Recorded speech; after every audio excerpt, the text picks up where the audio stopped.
Hi, welcome to Highland Cottage Books. I'm Martha, and this is Highland Cottage, and today I'm going to talk to you about my personal top 5 horror books for 2025.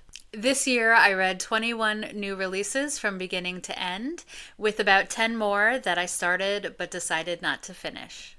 I'm also going to include 3 honorable mentions. I made coffee and tea, so grab yourself a mug, have a seat on the couch, and let's talk books.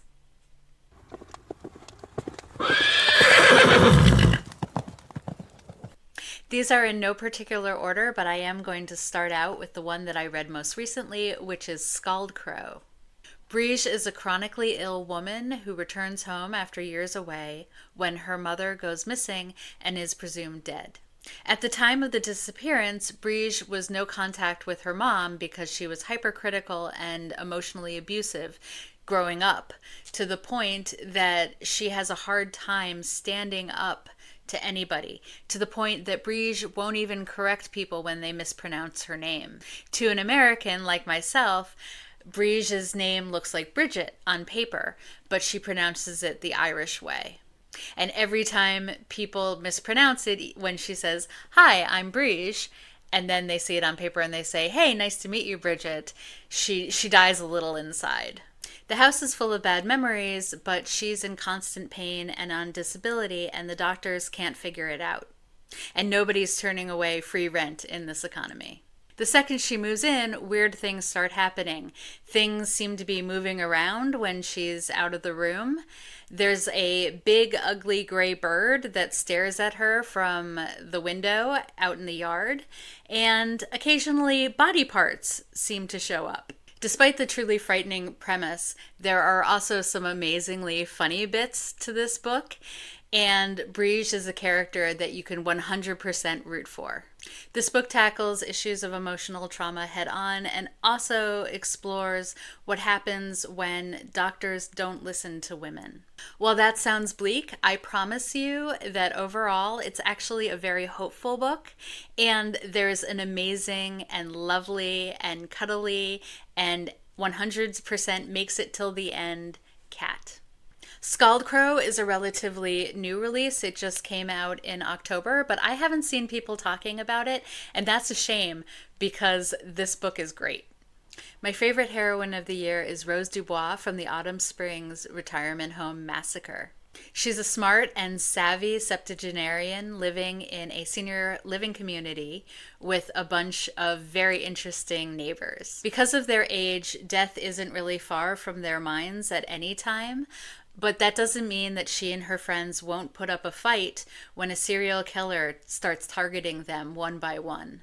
This book is all of the things. It is scary, suspenseful, funny, and heart-wrenching, and you will cry. And here I want to add my first honorable mention, the Sundowners dance. In it, a widower who misses his wife terribly moves into an independent living neighborhood for seniors, hoping to kind of have a fresh start. He soon discovers that things are a little off at Fairacre. The neighbors have parties up until the middle of the night. They have folksy and strangely off-putting sayings like, "by the moon's eye." And they have a monthly bacchanal in the park next to a meteorite that he had no idea was there, despite living in the area his entire life. This one is completely gross in a fun way, and you're probably going to end up crying by the end of it too. Darcy Coates asked the question how bad things can get in her latest book, and the answer is very. A popular YouTuber invites a group of superfans to come to a remote island for a week of drinking and partying and games. Among the guests is Ruth, who is secretly the only survivor of an infamous cult massacre. She's not a fan of the influencer, but her boyfriend is, and she's tagging along. Everything starts off fun, but soon there are a series of accidents and disappearances, and everything goes completely batcrap crazy. I absolutely loved how hard Coates goes in this. It's like an elevated slasher film. My next honorable mention is Victorian Psycho, which goes very, very hard too. In it, Winifred Naughty is a governess who is working for her family, and one Christmas she decides to get revenge.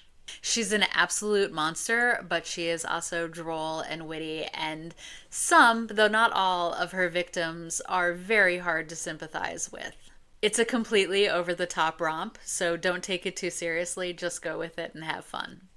In When the Wolf Comes Home, Jess is a struggling actress who's just come home from a terrible day at work at her third rate diner when she discovers a naked man sort of roaming around her apartment complex and a little boy who's hiding from him.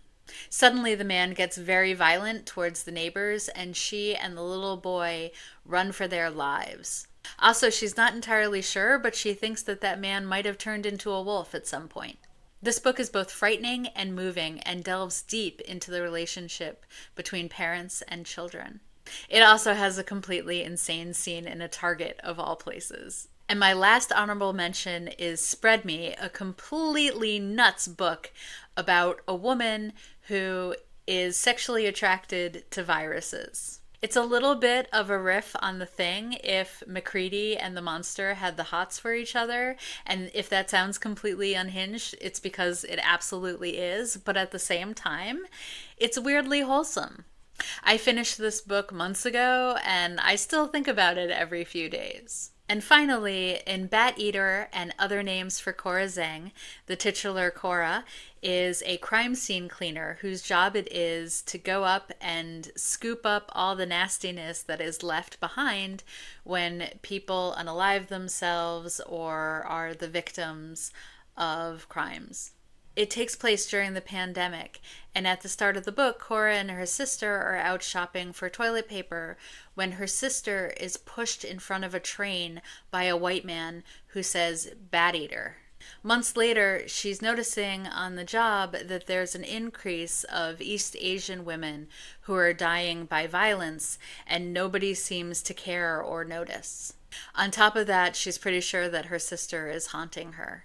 It's a great story, well told, and full of very smart social commentary and some very memorable moments. So that's it. My top 5 horror books released in 2025. If I missed any good ones, please leave them below in the comments. And also, please subscribe. It really helps me in the channel. Thanks, and I'll see you soon. Bye!